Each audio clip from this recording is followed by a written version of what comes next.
Great people, welcome back to Global Happenings. Today, we're so excited to have you again. The legal battle is about to begin, and Nigerians are hopeful that the judiciary would do its best to give back the mandate of Peter Obi back to him. Already, we know that INEC and APC seems to be joining forces together to ensure that at the end of the day, the president-elect still remains the president-elect. But Peter Obi, Atiku Abubakar, are now hopeful that the judiciary will do its best. But I want you to listen to the senior advocate of Nigeria before we can draw conclusion on what judiciary will be able to do for Nigerians, especially masses who are very hopeful that the mandate will be returned, because he took out time to explain to us why judiciary seems to be in the fingers or seems to be remote control by the executive, and why the forthcoming election petition may not really enjoy the purity of judiciary as expected. We're going to allow you to listen to them, and afterwards we'll talk after he finished talking. I like the way you said bringing you here.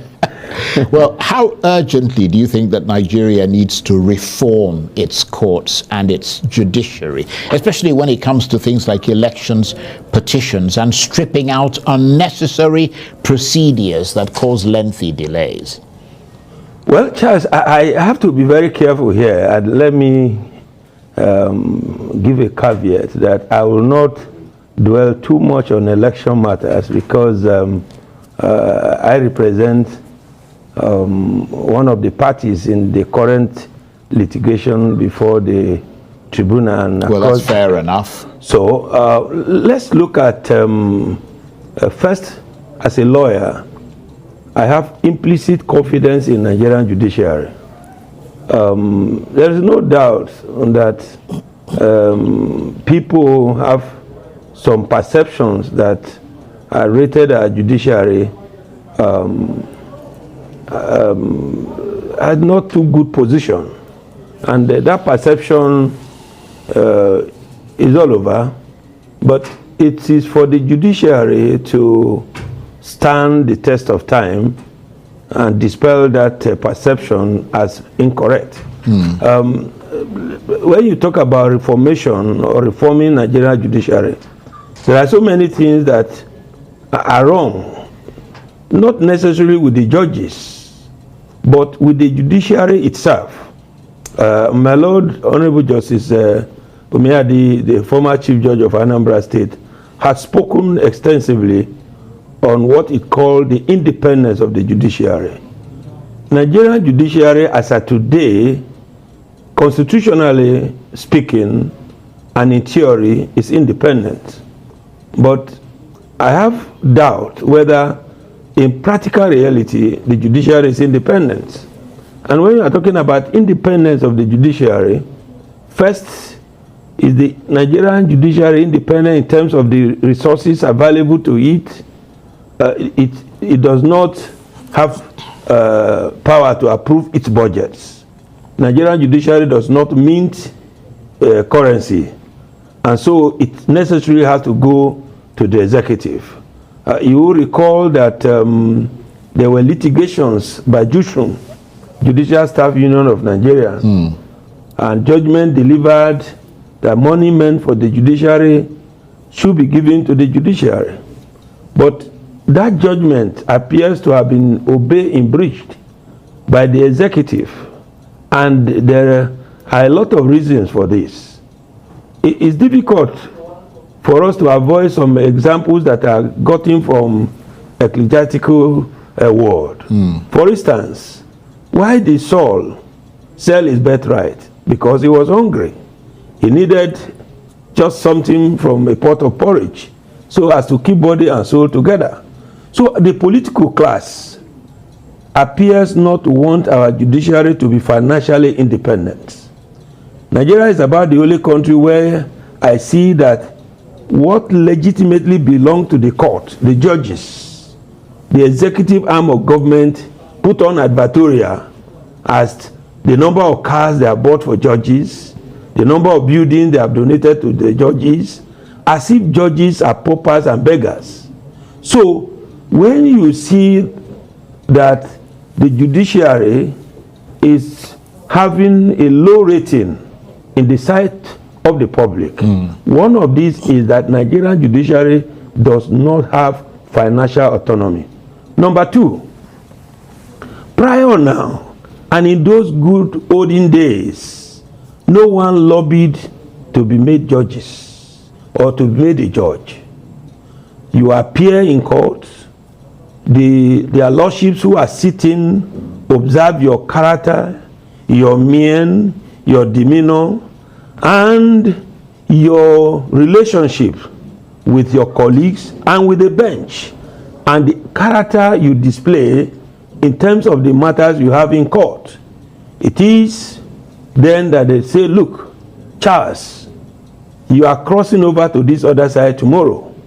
The emolument was not as high as we have now. But today, to be made a judge in Nigeria, it appears to me that what you know does not matter. It is whom you know that works for you. Either whom you know as a godfather in the judiciary or as godfather in political cycle.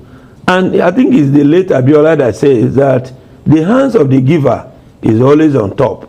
So when you see the dwindling of jurisprudence in terms of sound judgments, sound decisions, these are products of the recruitment process, because Nemo Dako no habit. No one can give what he does not know or does not have. So if we are talking about reform, we must go back to the golden days where recruitment to the bench was a demonstration of impeccable character of the lawyer, the magistrate, or the registrar. So in your assessment, you acknowledge that the executive arm of government plays a very big role in the judiciary today, and you think that should not be there. We have, because it's not just Nigeria. I mean, in America, for example, in Nigeria, the president nominates the justices. In America, right, judges stand election. Let's not go to America, because like my Lord Justice Nikki Toby of blessed memory is, English are English, Nigerians are Nigerians. Theirs are not ours, and ours are not them. Theirs. Theirs. Well, so, English judges don't stand for elections. American judges. We have the legal profession. It's a profession of purity. Right. And I think that we need to agree. There are fine rules and regulations guiding the conduct of judicial officers. And I'm happy that my Lord Honorable Justice Peter Umiade, was here when his lordship said sometimes you heard a relation coming to you and say, I have small case. By the time you give opportunity, then it becomes a big case. In those days, what betide you to go to the house of J.I.C. Taylor, for instance, and say, I have a small case? You are going to jail directly. But some have suggested that the lawyers are the people who sometimes facilitate all I'm coming to that. Right. I'm coming to that. Look, some lawyers do, but the greatest assets in darkness is light. And lawyers ought to represent light in darkness. But it appears to me that when you are a thief, figuratively, and you are made to be a lawyer, your character is not good. You are somebody that gives to taking bribe, or you have a shoddy way of doing things.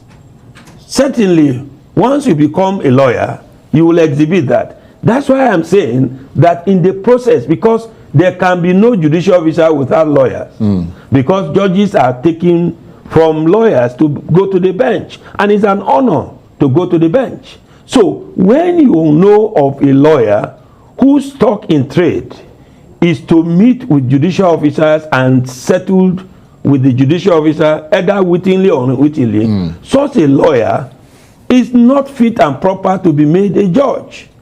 So I am not disputing that there are some lawyers who may be engaging in such things, and the reasons are not far-fetched. Our disciplinary process in this country is faulty. Now, in other clime, when you file a process that are outrightly questionable, that are outrightly frivolous, judges have the power to recommend that your license be withdrawn. The problem of Nigeria is that we have politicized and ethnicized and religiousized everything, so much so now that if a lawyer or a judge is being disciplined, you can see some people carrying placard. So, you see, by our training, we must not give appearance of impropriety.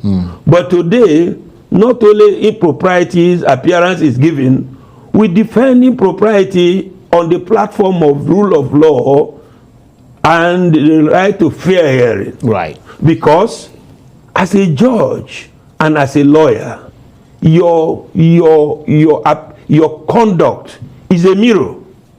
You are like a priest. You are not expected to be found in the brothel. But today, in those days, you hardly can find any judicial officer in a public functions. But in order for some of our judges and the heads of court to get what rightly belongs to them, sometimes they go to stand in the airport. Yes, I see what you mean. To welcome those who are not as well educated as they are.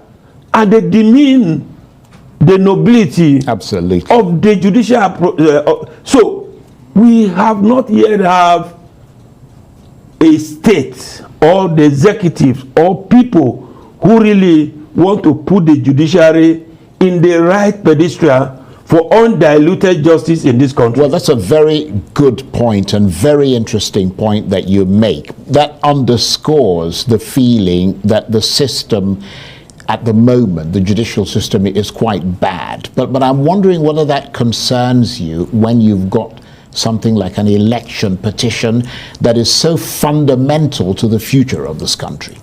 Well, we cannot go to import judges to decide Nigeria election petition.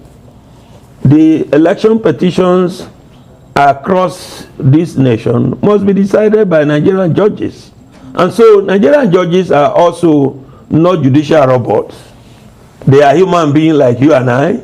They listen to Nigerians.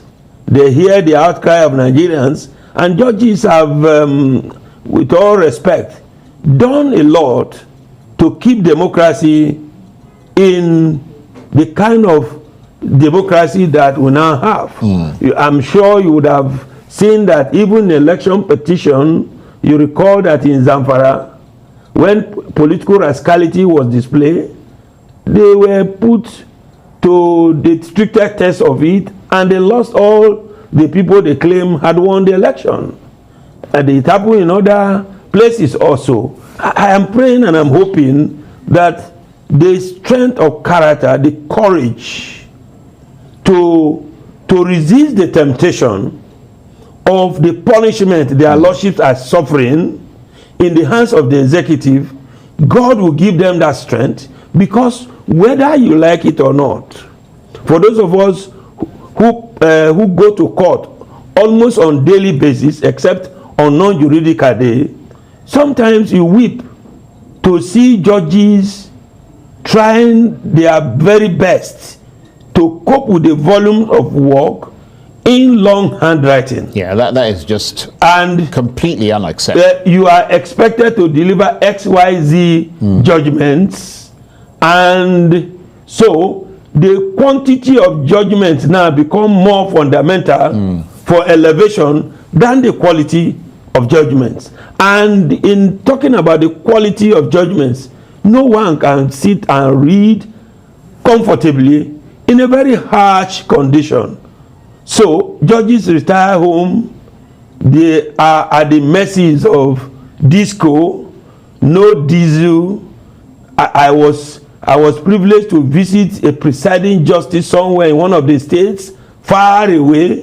When I got to the house, even the door to the house was in a pitiable situation. That's a presiding justice or court of appeal, and you are expecting such a person trying a case involving humongous amount of money to resist temptation. And so that's why I say that the judiciary have been put at the mercies of the executive, and that is what our political class they do for purposes of their selfish interest. Right. Otherwise, if To make them more manipulable. because it's like you have food in your hand and somebody is hungry and you have the capacity to give the food, but you say, I will not give you this food unless you sing national anthem.